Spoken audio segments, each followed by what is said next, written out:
একটা বেত হাতে হাঁটতেন। আমরা ছাত্ররা সবাই তাকে ভয় পেতাম এবং একই সঙ্গে শ্রদ্ধা করতাম। আমি বাংলাদেশের প্রধানমন্ত্রীকে, নতুন প্রধানমন্ত্রীকে ঠিক সেই রকম একজন হেডমাস্টারের মতো দেখতে চাই। সবাই তাকে ভয় পাবে, বিশেষ করে তার পারিষদবর্গ, এবং শ্রদ্ধাও করবে। এবং আমি মনে করি সেই রকম একজন হেডমাস্টার হওয়া, যিনি আমাদের প্রধানমন্ত্রী, সেটা তার পক্ষে হওয়া সম্ভব। আমার তিনটে বিষয় নিয়ে আলোচনা করবার, আমি একটু কথা বা প্রতিদিন ভিডিও করাটা কমিয়ে দিতে চাই অন্যান্য কাজের ব্যস্ততার কারণে, কিন্তু তিনটে বিষয় খুব জরুরি আমার কাছে মনে হচ্ছে। একটা হচ্ছে সরকারটা কেমন হলো, দ্বিতীয় যেটা আলোচনা করা দরকার, এই যে নির্বাচন হলো, নির্বাচনের ফলাফল, ভোটের ফলাফলটা বিশ্লেষণ করা দরকার। আরেকটা হচ্ছে গণভোট বা সংবিধান সংস্কার পরিষদ, এই বিষয় নিয়ে কিছু আলোচনা করা দরকার। একই দিনে এই সবগুলো বিষয় নিয়ে কথা বলা সমীচীন হবে না মনে করে আমি গণভোট এবং ভোটের ফলাফল বিশ্লেষণ অন্য সময় করবার চেষ্টা করব। আজকে মন্ত্রিসভা, সরকারের সামনে করণীয় কি, সেগুলো নিয়ে খানিকটা আলোচনা করতে চাই।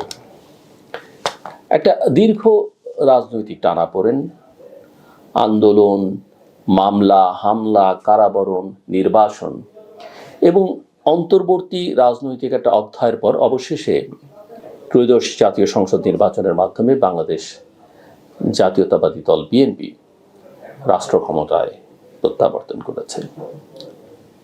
দলের ভারপ্রাপ্ত চেয়ারম্যান থেকে পূর্ণাঙ্গ রাজনৈতিক নেতৃত্বে উত্তরণ ঘটিয়ে তারেক রহমান প্রধানমন্ত্রী হিসেবে শপথ নিয়েছেন এবং 50 সদস্যের, তাকে সহ, একটি নতুন মন্ত্রিসভা ঘোষণা করেছেন। জাতীয় সংসদ ভবনের দক্ষিণ প্লাজায় আয়োজিত যে শপথ অনুষ্ঠান, সেখানে রাষ্ট্রপতি মোহাম্মদ শাহাবুদ্দিন নতুন মন্ত্রিসভার সদস্যদের শপথ পড়ান, প্রধানমন্ত্রীর শপথ পড়ান। উন্মুক্ত স্থানে এই শপথ অনুষ্ঠান আয়োজন একটা রাজনৈতিকভাবে প্রতীকী, এর আগে কখনো হয়নি। এটা জনসম্পৃক্ততা, উন্মুক্ততা এবং নতুন সূচনার একটা বার্তা বহন করে নিঃসন্দেহে। এবং এই মন্ত্রিসভা শুধু একটা প্রশাসনিক তালিকা নয়, এটা একটা রাজনৈতিক বিবৃতিও বটে। এতে প্রজন্মান্তর, উত্তরাধিকার, আনুগত্যের পুরস্কার, জোটের ভারসাম্য, নারী নেতৃত্বের দৃশ্যমানতা, টেকনোক্র্যাট অন্তর্ভুক্তি এবং কৌশলগত রাজনৈতিক বার্তা একত্রে উপস্থিত। অনেকেই চাইছিলেন, আমি সহ, যে মন্ত্রিসভার আকারটা ছোট হোক। এর আগে বাংলাদেশে জনপ্রশাসন সংস্কারের কথা যারা বলেছেন, যেসব কমিশন হয়েছে, সবাই সরকারের আকার ছোট করবার কথা বলেছেন। শুধু মন্ত্রী না, সামগ্রিকভাবে মন্ত্রণালয়ের সংখ্যা কমিয়ে আনবার কথা বলা হয়েছে বিভিন্ন প্রস্তাবনায়। সেই বিচারে মন্ত্রিসভা কিন্তু খুব একটা ছোট হয়নি। তবে একটা বার্তা প্রধানমন্ত্রী তারেক রহমান দিয়েছেন, যে কোন কোন মন্ত্রণালয়কে একসঙ্গে এক করে ফেলা যাবে আগামী দিনে। হয়তো তার মাথার মধ্যে সেটা আছে, যদিও সেটা প্রকাশ করেনি, সেটা কিন্তু বোঝা গেছে। যেমন ধরেন সড়ক, সেতু বা রেল, এগুলোকে এক করা যায়, শিপিং এক করে ফেলা যায়, অর্থ পরিকল্পনাকে এক করে ফেলা যায়, বাণিজ্য, তার সঙ্গে ইন্ডাস্ট্রি এবং একই সঙ্গে বস্ত্রপাট, এগুলোকে একসঙ্গে করে ফেলা যায়। মন্ত্রীদের দপ্তর বন্টনের মধ্য দিয়ে তার একটা সুস্পষ্ট ইঙ্গিত কিন্তু আমরা পেয়েছি, যে এই বিবেচনা বোর্ডটা তার মাথার মধ্যে হয়তো কাজ করছে। আমি মনে করি এটা একটা ইতিবাচক দিক।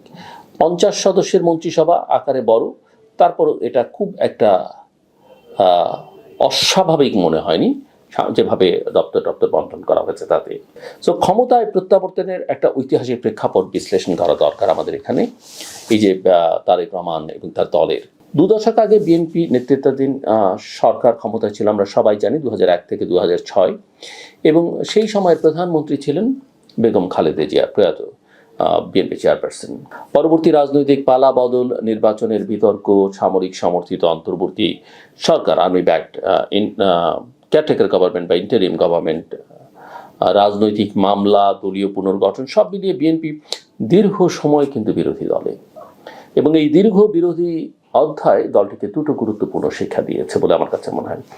একটা হচ্ছে যে সাংগঠনিক পুনর্গঠন ছাড়া টিকে থাকা যায় না, এবং দ্বিতীয়ত হচ্ছে যে নতুন প্রজন্মকে, নিউ জেনারেশনকে সামনে না আনলে রাজনৈতিক ধারাবাহিকতা ভেঙে পড়ে। এই মন্ত্রিসভা, যেটা মিস্টার তারেক রহমানের মন্ত্রিসভা, এই মন্ত্রিসভা সেই অভিজ্ঞতার একটা বড় প্রতিফলন বলে আমার কাছে মনে হচ্ছে।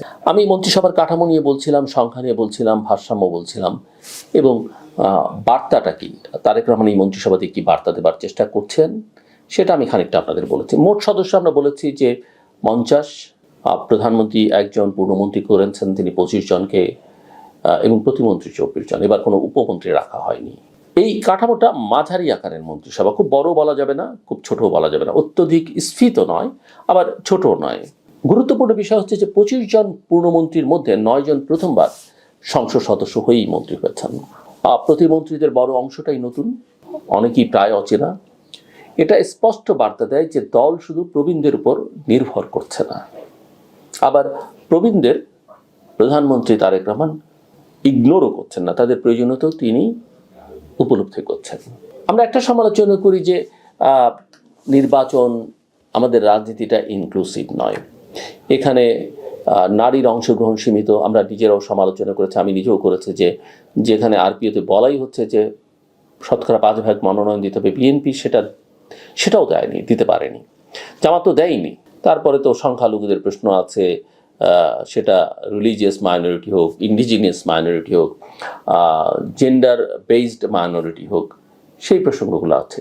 কিন্তু নারী যেহেতু জনসংখ্যার সিংহভাগ, এবং নারী যেহেতু ভোটারদের 1% কম পুরুষদের চাইতে, এখানের এই অংশগ্রহণটা কি সেটা একটা দেখবার বিষয়।